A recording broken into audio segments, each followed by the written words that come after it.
Welcome to People. I'm Shirley Lin. Today I have a very special guest here in the studio with me. His name is Andy Kincart, and he's the sourcing director of Cha, selling Taiwan tea.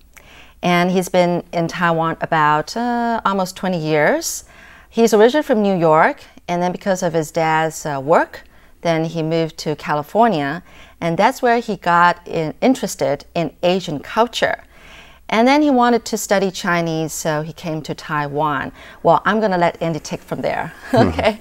So glad to have you here, Andy. Thank you for so having much. Me. My pleasure. Actually, he traveled all the way from Taichung on the high-speed rail to get here for this interview. And he brought his whole tea set here.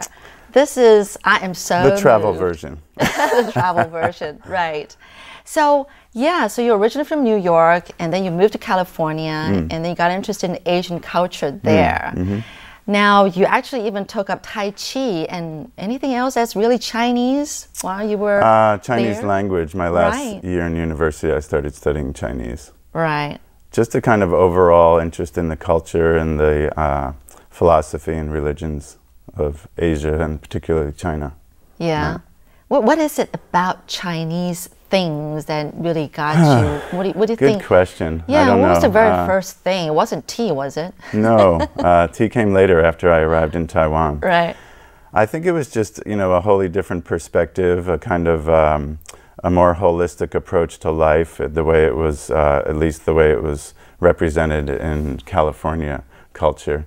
Tai Chi was a meditative exercise, and martial arts, it was all just very intriguing to me, and in retrospect, it's, I don't know what made me so captivated by Chinese culture. Well, it's there kind of is a huge Chinese community in California. That's true, yeah. Yeah, Asian, actually, yeah. So learning the language wasn't hard for you think? Oh, I wouldn't say it's a past tense thing.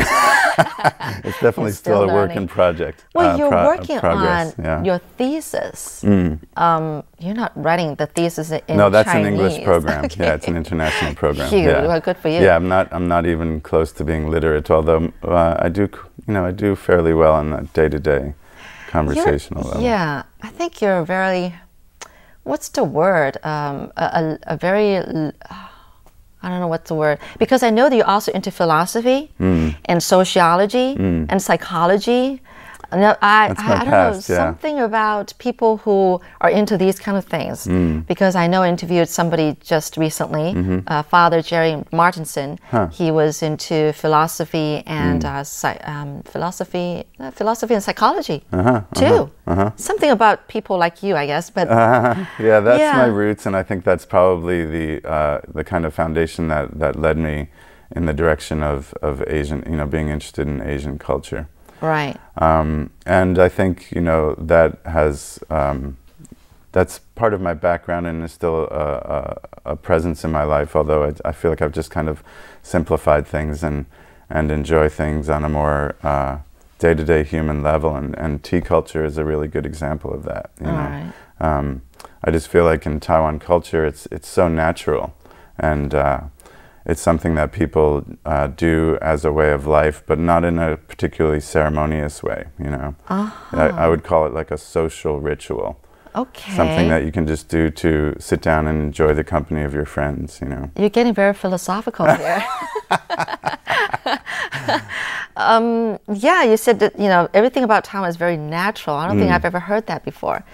But anyway, you could have chosen China or Taiwan to learn Chinese, but you were going to go to China, but then you met up with the Tiananmen incident, and so you stayed away. And I was here in Taiwan when that happened. I arrived in March of 1989, and of course that was June of 1989, and I had ideas like that I wanted to go to Beijing, probably just because of my preconceptions of China in general, not having gone there. And I not that they changed drastically, I think it was more just a natural progression of being here and liking it here and realizing that Chinese culture is very alive and well right here in Taiwan. And so I never left, really, or I didn't proceed to go live in China. Wow. thank you for not leaving Taiwan. Oh, my I should say pleasure. thank you for loving Taiwan. You know, wow, that is amazing. Thank now you, you're Taiwan. actually also into music. Yeah, that's a hobby of mine. It's always been a particular presence in my life. Right. So while we're at this interview, Andy's going to start brewing the tea now. And that's why I'm dressed very cultured here today. I'm going to get more cultured in the next 30 minutes. But, well, before we get to your tea, though, what musical instrument do you play? I play guitar. Guitar, Yeah, okay. and sing. Yeah. And actually, I have interviewed before, years ago, on the phone though, and it was talking about tea back then, and I had no idea you were into music then though. But, and then I interviewed somebody else, Nick Fothergill, Right. And he's a musician back then, and then I had no idea that the two of you actually knew each other, and you're both into music, and now you're both into tea. Well, the music's still ongoing, right? Right. Do you play together? We have on occasion for just community events and stuff. We've collaborated a little bit. Yeah. All right. Now, music is your hobby, and then but tea is really your thing now, and it amazes me. It amazes us Taiwanese people that someone from a foreign country, to be so into tea and Taiwan tea for that matter. Now, I know that back then, when I interviewed you many years ago, you had a tea online business, so to speak. You were selling tea online only, and it was called Black Dragon. And I would never have thought that the name actually came from oolong tea, because ool means black, correct, and long means dragon. So you said, well, why not Black Dragon? That's so that was a very nice name. Right. Now, called Iko-cha. Right. It's like one sip of tea. Correct. In Chinese. I like this name. Nice. Too. I like this one too. It's amazing. This is really great. Now, some people have heard about Iko-cha. So you said you officially just started in July last year. Correct.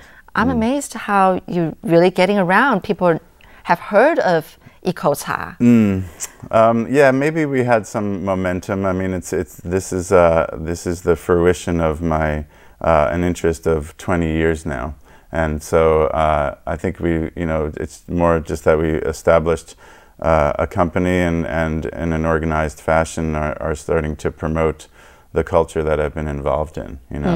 So I can thank Nick in that respect for helping to create a platform for me to share this passion that I have. Well, what did he do? What do you mean? What did he do to help you? Just to set up the whole business, I was just wondering if he had magic or something. No, well, it takes more than one person to create a company, I think. And, sure. Yeah, I think it's quite a good balance of responsibilities that has been created. So, yeah, I wouldn't have been able to do it by myself. Black Dragon Teas existed for 15 years. By yourself? Right. But that was a hobby that I enjoyed, but I don't know how many people have heard of that. Okay, I got it. But that's great. I think that you and Nick, the music connection kind of help you probably. I don't know. It's something about... Yeah, I mean, that's how we met. And, yeah, that's a great platform of communication and to get to know someone, So do you combine the music with the tea? Are you guys going to try that? We haven't yet. Eventually, maybe. Yeah, who knows what's happened. But you're going to have to play Chinese music. I had an American folk band several years ago that got to perform at the Lugu Farmers Association tea competition fair once. That's probably the closest thing. Or having said that, I personally was able to provide musical accompaniment to the very first Senghua Ca Hui. It's the Living Art of Tea Club that came out of the Farmers Association in Lugu also. So their first event in 1995, I played guitar and accompanied. I was the musical accompaniment to that tea party. Really? Yeah. What kind of music did you play? I'm so curious. Just a instrumental acoustic guitar and a few American folk type songs. Okay, folk. type in music? in his inimitable way, my friend Tony, who organized it, he just said, "Oh, can you bring your guitar?" He didn't actually, you know, ask me to. Yeah, he didn't say, "Can you prepare a performance for us?" You know, so it was a bit of an impromptu thing, which was fine in that context. It was really natural and just really friendly people. And in retrospect, I just feel grateful to have been a part of the establishment of one of my favorite tea parties that I've been to. They put on annual events. I think it's just once a year now. They were doing biannual, but it's a reservation-only formal tea party where you are part of a, you know, I think it's maybe 100 people at a sitting. Okay. And they have, now it's professional musicians, and/or they've had actor, like theater type performances to accompaniment, dance, modern dance. This is indoor or outdoor? Indoor. Okay. They were going to attempt an outdoor one last fall. Yeah. But I think the logistics of it, the weather, actually the typhoon season never stopped last year. And if you might remember, it just continued into the fall. Oh, yeah. And they were afraid it would just be, you know, I know. turn into That'll a disaster. Be awful. Yeah. Yeah. So we had it indoor. And they do a great job in terms of decoration and making it natural, but, you know, a really nice aesthetic, I think, that club has created. Wow. You were mentioning about Tony, and I think we should talk about this, because when you decided you want to go into tea, you were looking around for people, and so that's how you got to know Tony Lin and his family, the tea farmer family. An American friend of mine, Cheryl Robbins, who has continued to live in Taiwan, I just happened to mention in a conversation that I want to go visit tea farms. I want to go direct to the source and see where this good stuff comes from, and get closer to the roots of the culture that I had become involved in. And this was 1993. I think I had just returned from the States. And she said, "Oh, I have a good friend in a place called Lugu. And he works for the Farmers Association. He speaks a little bit of English. And at that time, my Chinese wasn't very good. I mean, it was okay, but anyway. So there was a kind of meeting halfway. Tony had spent some time in the States through the 4-H program, which is kind of an international agricultural exchange organization. Long story short, I made a phone call or two and went up there with, then actually, the first time I visited was with my Chinese teacher from Donghai Daxue, the university in Taichung where I was studying Chinese. And we rode up there on the day that they were making winter tea. At that time, they were still processing tea in their home from Tony's family farm. And there I just walked into a tea, you know, a small home established tea factory, and that made an indelible impression on me, and I've never stopped going back, you know. Wow. So and now Tony is like one of your best friends. Yeah, they've welcomed me into their home, and basically taught me everything I know about tea, and have become great friends in the process. Yeah. Does he speak English? Tony does. He's quite fluent. Oh, well, that's good for you. Yeah. Oh, wow. Okay. And his wife, Lisa, who will speak English if I make her, but I can speak English to her and she'll speak Chinese back to me. Now, when we taste Taiwan tea, are we supposed to make noise? What's the polite thing to do? If you want to be a tea judge, if you're really, really assessing the qualities of tea, I don't think it's necessary to do that in order to appreciate tea. Right. This is nice. If you are analyzing tea, there is a method to tasting tea where you inhale in order to spread the tea over all of your taste buds and back into your salivary glands, and that allows you to get all aspects of the flavor and composition of the tea. What do you mean by inhale? Like just like not drinking slurp, at the same basically. time? Oh, yeah. slurping. Yeah, I'll show you. Yeah. But it's like I say, it can be. I feel like in a social context, it's definitely not required, and that allows the tea to kind of disperse over. I guess it's been kind of a consensus that the flavor and the quality of the tea hits all parts of our Really? taste buds and allows us to assess I it could more never do immediately. that. I don't know. I just can't.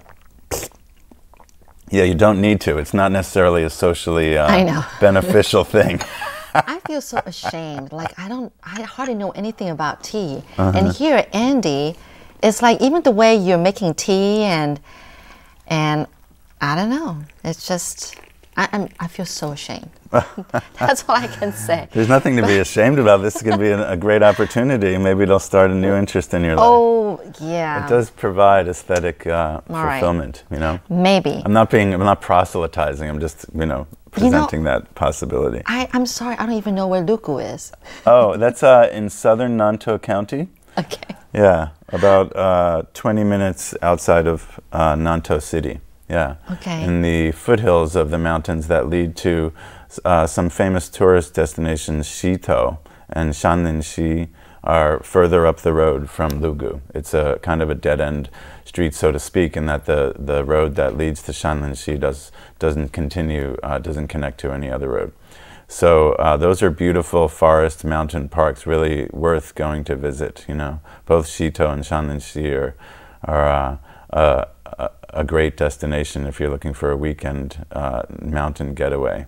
When it gets really hot in the city or in the lowlands, if you take off and spend a night there, it's quite a treat. Yeah. And Lugu is about 20 minutes just on the way, 20 minutes before you start to hit those mountain park recreational areas. Yeah. So are you sportive too? So you mean I guess you could call me an outdoorsy cycling? person. More